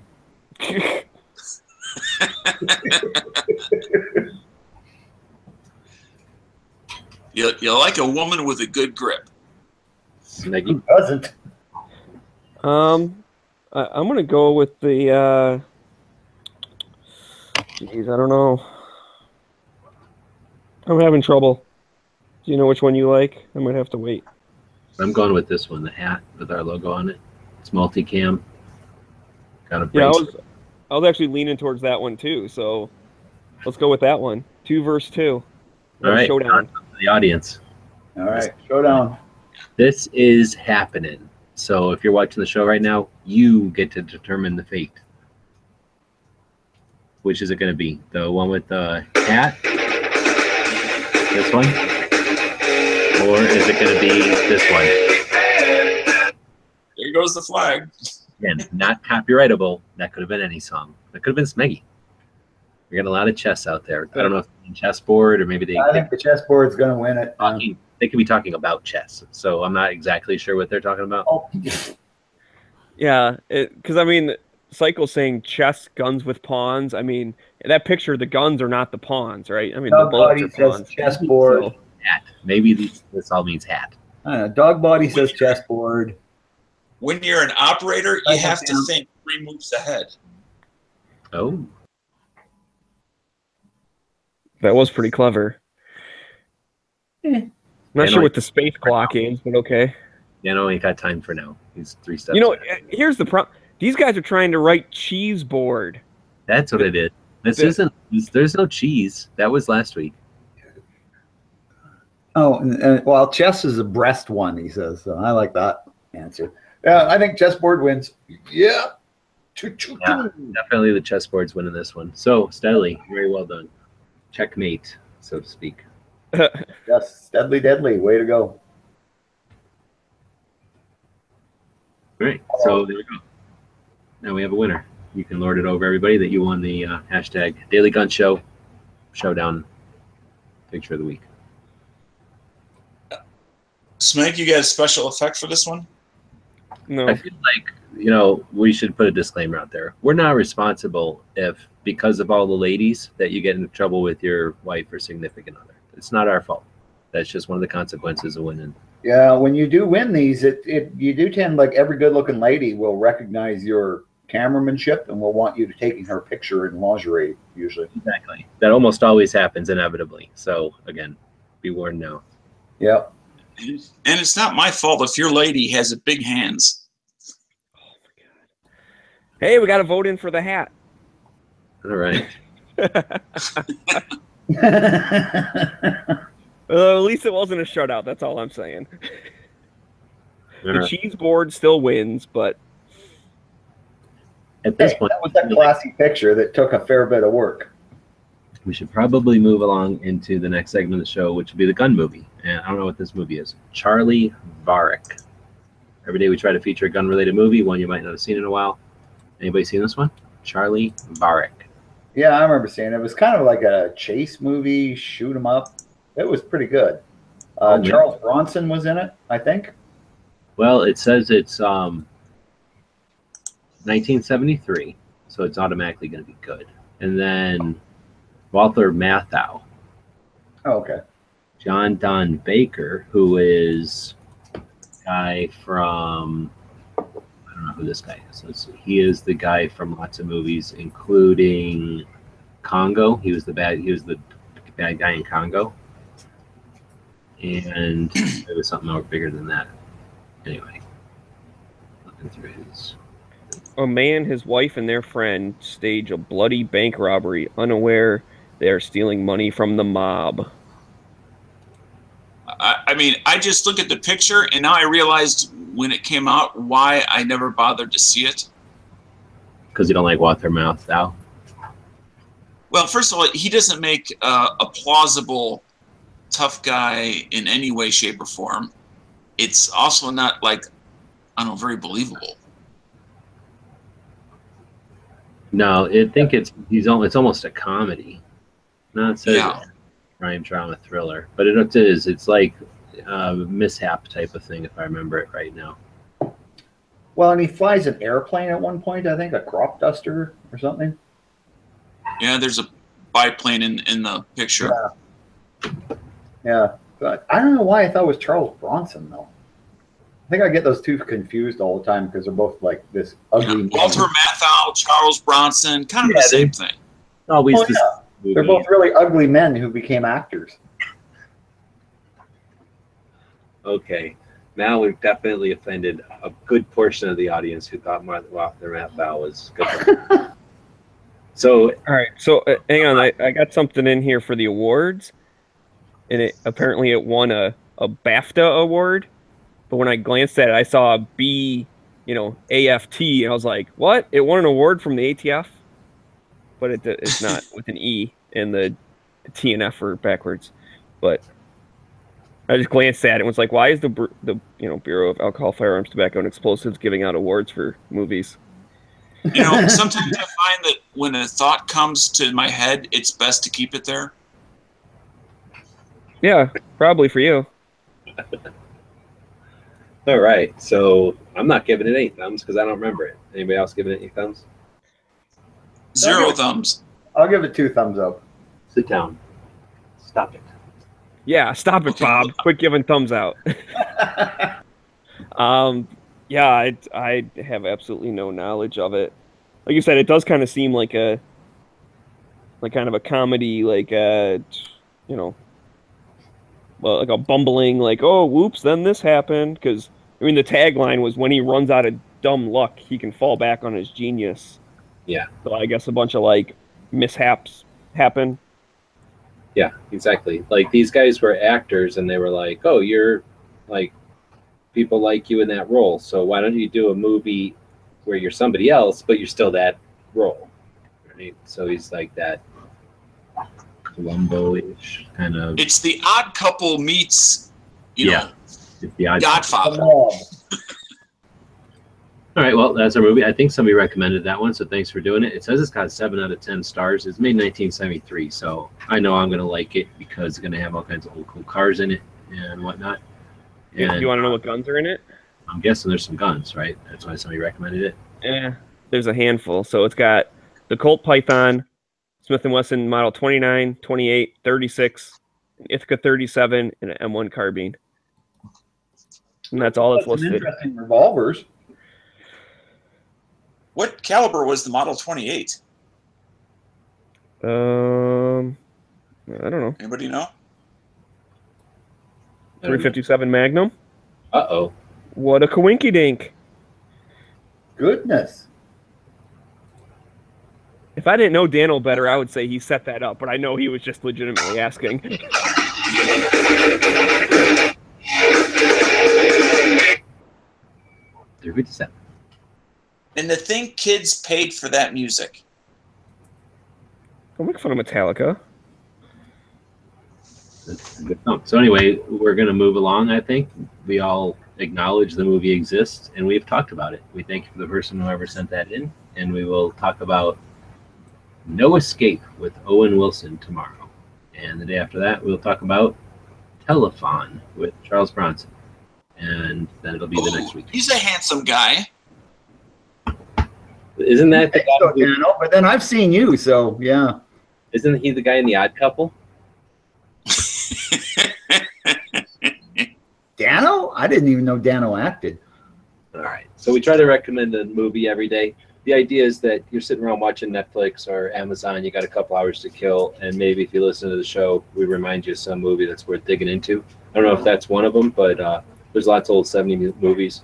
I just happened to be watching Amazon the other day, digging around for something, and found The Mechanic. I couldn't watch it because my internet was down, but that's one of my favorite movies. That's Charles Bronson. He's an assassin back in the old days, and he teaches this young kid, and it's really neat. So anyway, that's on Amazon. So that's the idea. And so if you've got some ideas of movies that are worth watching, if you've seen some recently on Amazon that are good, then feel free to let us know. dailygunshow@gmail.com, and we'll be happy to include it in the list, let everybody else know about it. And you might be helping out the youngins. Flippy's out there listening today, so you know he's never seen nothing good. That's true. Doing a service for the community.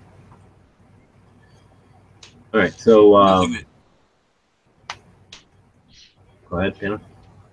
Nothing. All right, we were going to say something rude about Flippy, probably. He probably was, but then it slipped his mind. Women with big hands. I got a dog over here who's bugging me to go out, so I'm going to suggest we start talking about this gun of the day. Bob usually talks about the gun of the day. I do. And today, guess what it is? It's Smith & Wesson Model 27, which is, of course, as we all know, the first production 357 Magnum. What can you say about the perfect revolver?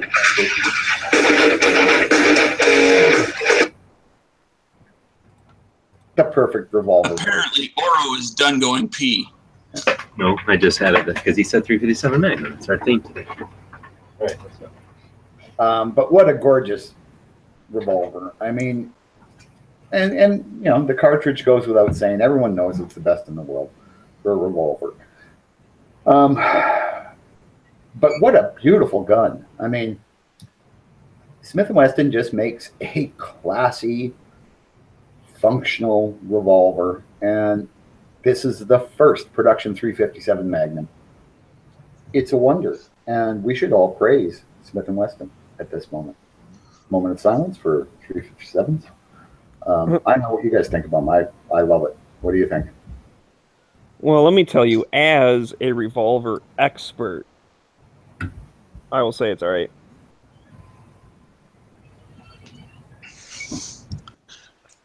Go 686 or go home.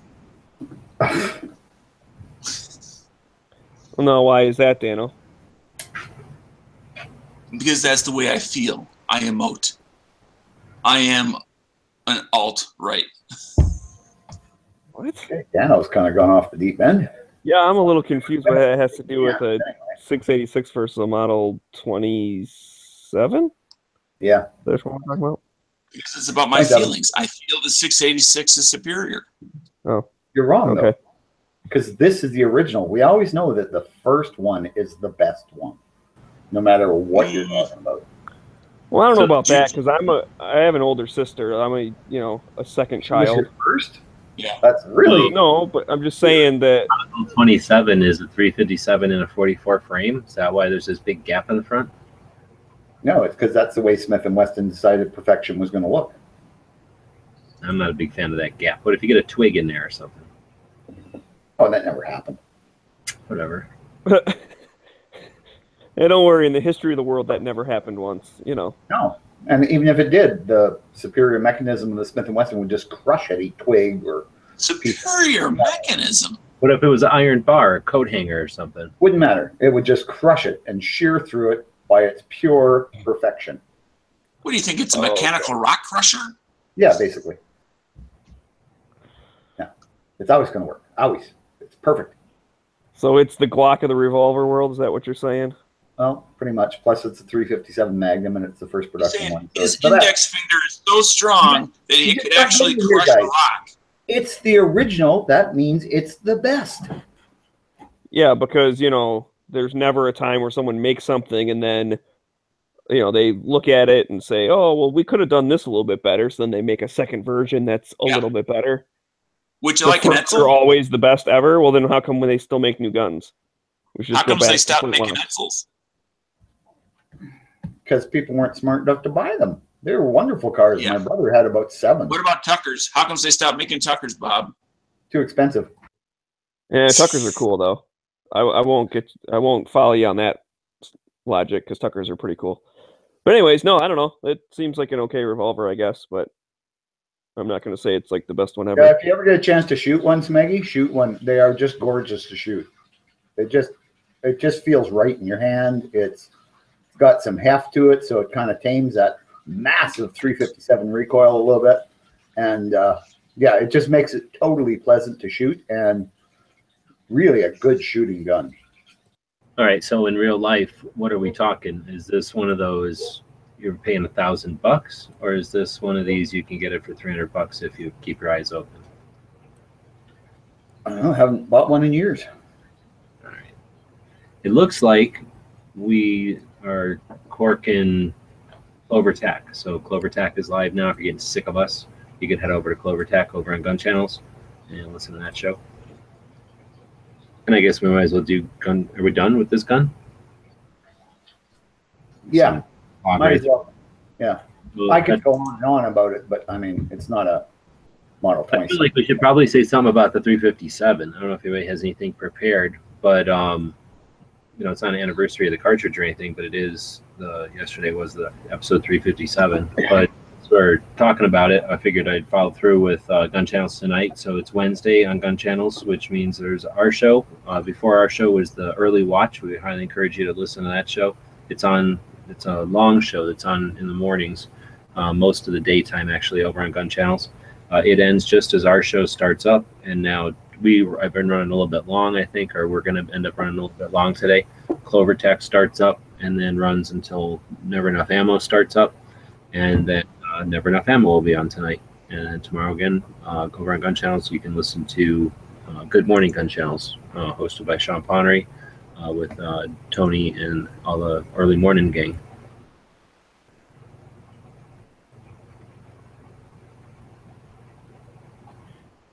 All right. So does that wrap up the show then, or what? Oh, no, I guess I was just going to mention that since I just got a text, I guess, from somebody that Clover Tech had just started, so I figured it was a good time to cut in and talk about that. We still have to talk about another thing, I thought. Oh, well, there is some gun history today. Does anybody know what the gun history is today? Look at my phone. It's a big one. It's a big one. If you don't know it, you're not really a gun person. Maybe I suspect. It's episode 357 of the Daily Gun Show? No, although that is not, it's interesting. It's not at all mandatory as a gun person or anything. I'm waiting for my phone to restart because I was streaming on Facebook and that ruined my battery. So France declares war on Prussia. That was today in 1870. The Apollo and the Soyuz spacecraft docked in orbit in 1975. I remember that. That was pretty amazing, actually. That was kind of a pivotal point in world history when you think about it. I do not. And for those of you that are wondering, I was in 7th grade. Interesting. So today is the birthday of famous inventor who created the first practical revolver. That's right. It's Samuel Colt's birthday today in 1814, January 19th. Colt was born. You mean July 19th? Whatever I said, yeah, it should have been. All right, so that's cool. Charles Mayo was also born today. American surgeon, co-founder of the Mayo Clinic, and inventor of mayonnaise. 1860. I knew you were going to throw that in there. And inventor of hypochondriacs figuring out that they have every disease in the world. Because no matter what symptoms you have, you can go on that website or whatever and find out you have some type of crazy, weird, rare, like, you know. No, but I found out that if you go online and you look and you do have those symptoms, then that itself is the symptom of a disease. So I have that disease. Yeah, being a hypochondriac it's a mental disease. No, I don't like that. I can't stand that stuff. I'm a hypochondriac that can't stand doctors, so at least I don't go in for like stupid shit all the time. But yeah, I pretty much always assume that I'm dying because I have all sorts of symptoms. Yeah. Well, you are dying. It's a very long death. Well, I assume I'm dying shortly, is all. Yeah. Well, you're just dying. It just may be about 80 years. Yeah. Life is a hard teacher. Unfortunately, all its students die. Is that our quote? Did the show just end? No. I remembered that quote from some other time. So. Bob just says that to people. It scares the shit out of them. Right. So I guess that's our show. I can't think of anything else. I thought there was something else, but I can't think of it. Oh, we were going to look up 357 because of respect for the caliber. It is one of the calibers, right?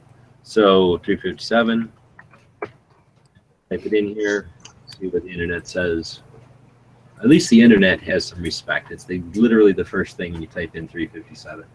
So it looks like it was created by Elmer Keith and some guy named Philip Sharpie and D.B. Wesson. I wonder if that's the same Dan Is that the inventor of the Sharpie marker? Probably, because his name is spelled S-H-A-R-P-E.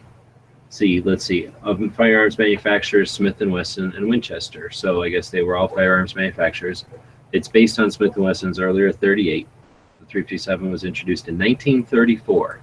and its use has since become widespread. The cartridge started in the Magnum era of handgun ammunition. The .357 Magnum is notable for its highly effective terminal ballistics when used for hunting or defense. I won't read the whole Wikipedia thing, but it looks like we're talking 1935, so older than most of our parents, right? Yep. And still one of the most common self-defense calibers. It's definitely competent. It's not like just a round, like 9mm. It's just a round because I don't know, it can't die. But .357 is still like a round and kicking. Like it was developed with an intent, and it has not been bested yet, has it? Well, Elmer Keith went on to invent the 44 Magnum. 44s are huge. They're massive guns. You can't put a 44 in a pocket. I could put 5 rounds in 357. Yeah, but the 357 was developed as a hunting cartridge, really, a pistol hunting cartridge. And they actually was one of the defense round because it's the material of metal, steel, happens to wrap around a .357 just with enough bulk to contain it, where a 44 needs more bulk because of the way we use metal, right? If we had different metals, maybe 44 in a different world would be better. But this one, for our size hands and our material characteristics, I think .357 is literally the ideal round until we can come up with some way to cram 45 or 44 into such a small package.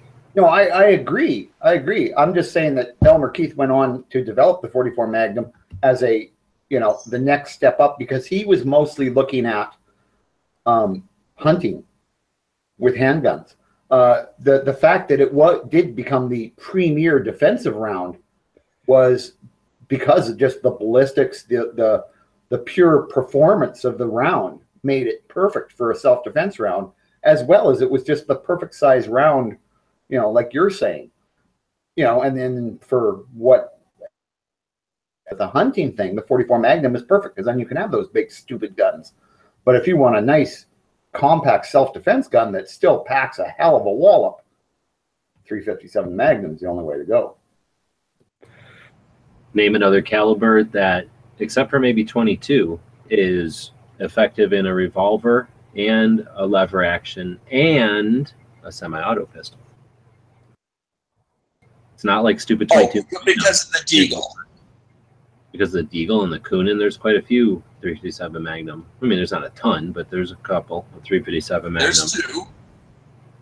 All right, there's a AMT, isn't there? I don't know. I don't know either. But I'm just saying, at least it was capable. It was too big, yes, for regular people. But there's a lot of 9mm people out there that crippled the shooting industry. I can't help it. But for most people, the 357 was too big, but at least it does work in a semi-auto, unlike 22 Magnum, which is difficult to make it run in a 22 Magnum. Or I mean in a semi-auto. The 357, at least, maybe not practical, but at least it can run in all those platforms. If it wasn't for 9mm, would there even still be a shooting industry? It would thrive. It would be much better. People would have wrists. People would walk around. It would collapse upon itself financially. There'd be no customers. What would the Europeans shoot, right? What would the Europeans shoot? Then they'd shoot 32s, right? Because that's what they used before they had 9mm. They would. They'd go back to 32 ACPs. And then the United States, it would be like we'd be an entire nation of weightlifters. Sort of. They'd be able to tell the Americans because they had big, thick wrists. Mm-hmm. Powerful upper body strength. And then that would just, the rest of the world would see that. And then they'd all go, oh, well, obviously these people know what they're talking about. Look at their upper body strength. All right, well, so that was the 357 Magnum. Well, there's something I wanted to say about that. Just the 357 in general. I really like a lot of the revolvers that shoot that. You can also shoot the 38 Special. So that's kind of nice for like training and whatnot. And then you can carry 357s. Well, and for if your wrists are used to 9mm. That's a good point because there's not a lot of calibers that give you that. Well, that's like I was talking with this guy I work with, and he's one of those guys. He's like, me and my wife were thinking about getting a gun, and my eyes lit up. I'm like, woohoo! So I started saying, well, you know, what purpose do you want? Blah blah blah. And he's like, well, you know, I kind of want it for. Wait a minute. Does this guy know where you live? No. Okay, go ahead. But he knows where I work. Anyways, you know, he's like, well, I kind of want it for home defense, but I also want something that I can just like take to the range and have fun with and stuff. And one of the things, you know, I said, well, first off, I'll take you to the range. We'll rent a bunch of different stuff. You can shoot a bunch of different things and kind of figure out what type you like, and then we can start looking at different brands and whatnot. But one of the things was he was saying, like, between him and his wife was like, you might want to go 357 because then you can shoot 38s like at the range and she'll have fun. Like if you know, if that 357 might turn her off, be like, oh, guns are scary or whatever. But you shoot the 38 special, she might like it, and then as long as you know you shoot 357 every once in a while so she can handle it, then it'd be fine for home defense as well. So that's one of those. It's a person who's gonna own one gun and wants it to do everything. So I'm trying to steer him towards something that's a little more versatile, and then hopefully down the road he'll start getting more for more specific things. That's a good point. Except for, well, even with 22 Magnum, you can't shoot 22 in it. So you can shoot 22 short sometimes in a 22 long rifle, but that's who cares. And then really there's no other calibers where you can just, except for I guess some of the Colt and 45 with moon clips, or like some of the 41 special instead of 44 Magnum or whatever, but those are pretty big calibers. So 357 is a manageable one with a much more manageable practice load. Yeah, I think those are one of the best calibers. If I had to pick a best caliber, it would be tough to figure out one better. 45 ACP probably. I'll tell you, if I ever own a revolver, it will be a 357. Yeah, well, there's like some people out in the other chat in the YouTube chat saying like 44 Magnum, 44 Special. That's true, but you're also getting a much larger firearm. I mean, even the Charter arm, well, no, yeah. Anything that shoots 44 Magnum is going to be a fair-sized revolver. So.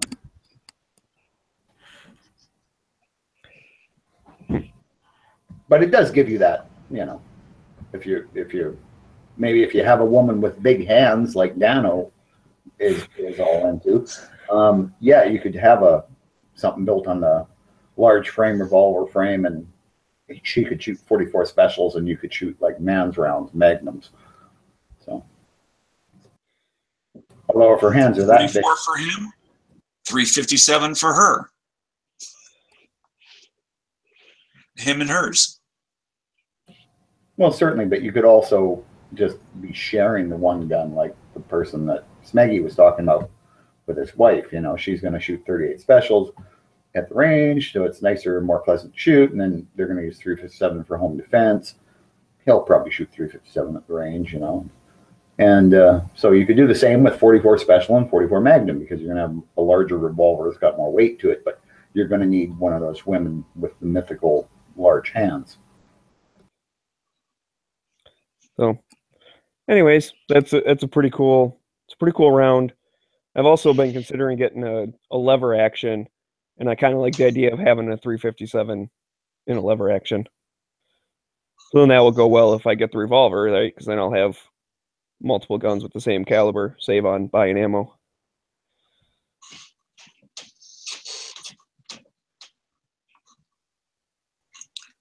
Right. Well, we're getting dangerously close to the end of the show, so I figured I was waiting for the van and to get the patches and everything in, but we've got our Patreons to talk about. So again, we want to thank the people that help financially keep the show going. Although we don't have a lot of costs here, you are allowing us to do things with the show. We do appreciate it. You're also giving us that knowledge that there's people out there that appreciate what we're doing every day. So we have one participant over there at the $19 a month still, and you'll be getting one of the revolver PVC patches that aren't available yet. You know, that come with the Old West playing card decks. So Old West Guns playing card decks. So thanks to that person.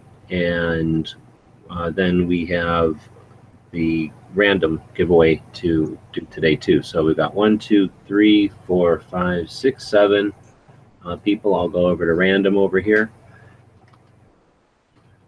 and we'll put in the number 7. And then I think we'll have Bob, since I don't think he's got any skin in the game, tell us top or bottom. Which way are we going? Counting from the top or counting from the bottom? Top, always. Top. Counting from the top? Yeah. First one from the top, I will quit screen sharing so I don't show everybody's names. And that will be Brett. So thanks, Brett. We'll contact you on the Patreon. And you'll also get one of the revolver patches that, like I say, are going out with the decks that aren't available yet. So thanks everybody who's participating over there. As we go further onto the road, your financial contributions will be all the more appreciated.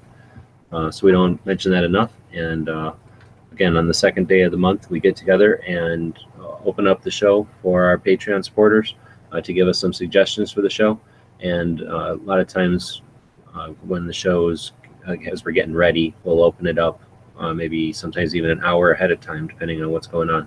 So again, we thank everybody who's participating over on Patreon. If you ever want to get in contact with us, you can use the Patreon to do so, or you can always email us at dailygunshow@gmail.com.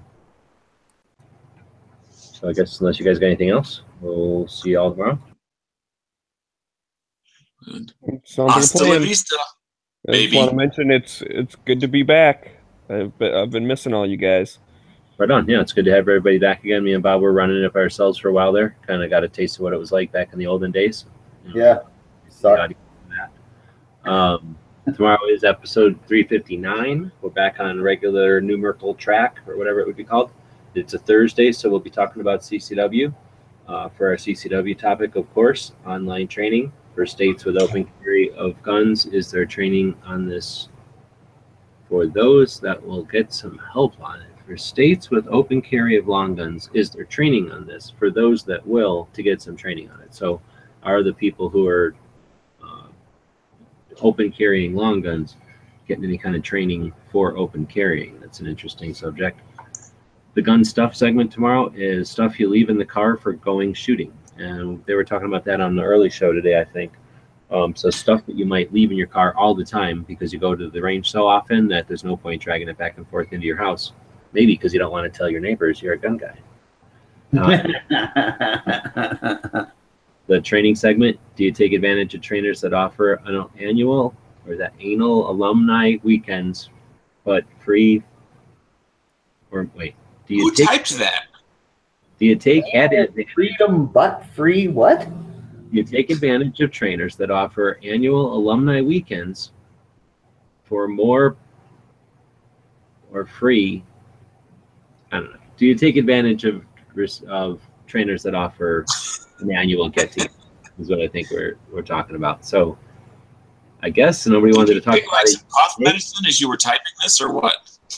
Maybe I needed to drink some in order to read it, but we'll be talking about that tomorrow, I think, as well as the normal stuff. Gun shop every day, a gun movie every day, and all the other stuff that makes the show interesting. Hopefully a resource for you. Hopefully you listen to this. It's better than some stupid radio show. You know why? Because we're not getting paid to tell you nothing. So we're not selling you nothing except an hour's worth of your time. If you appreciate it, throw a couple of bucks at us, and we'll run around the country checking out new gun shops and taking pictures. And we'll be back same time tomorrow. All right. Well, I guess that's gonna wrap it up for the day. Let me see. Before this, or before I wrap it up with our quote, as we always do, blah blah blah